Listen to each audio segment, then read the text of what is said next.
বনের রাজা বাঘ নাকি সিংহ, এটা নিয়ে বিতর্ক থাকলেও ফলের রাজাকে এটা নিয়ে কোনো বিতর্ক নেই।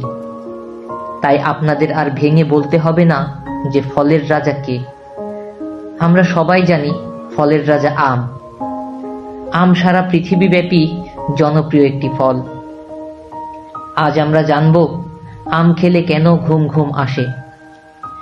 বেশিরভাগ মানুষই জানি না কেন আম খেলে ঘুম ঘুম আসে।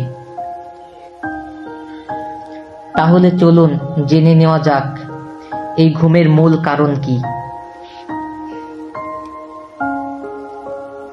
পাকা আমে রয়েছে প্রচুর পরিমাণে ট্রিপ্টোফ্যান। মূলত এই ট্রিপ্টোফ্যানই ঘুম আসার মূল কারণ। এছাড়াও আমে রয়েছে কার্বোহাইড্রেট, ফাইবার, ভিটামিন ও মিনারেল। আম শরীরে ইনসুলিনের মাত্রা বৃদ্ধি করে। এই ইনসুলিন ট্রিপ্টোফ্যান মস্তিষ্কে পাঠায়। মস্তিষ্কে ট্রিপ্টোফ্যান থেকে বিভিন্ন নিউরোট্রান্সমিটার সিনথেসিস হয়। এগুলোর মধ্যে অন্যতম সেরোটোনিন মস্তিষ্ককে ঠান্ডা ও শীতল রাখতে সহায়তা করে। এই সেরোটোনিন মস্তিষ্ক ঠান্ডা হলে শরীর ও নিস্তেজ হতে থাকে, ফলে ঘুম আসে।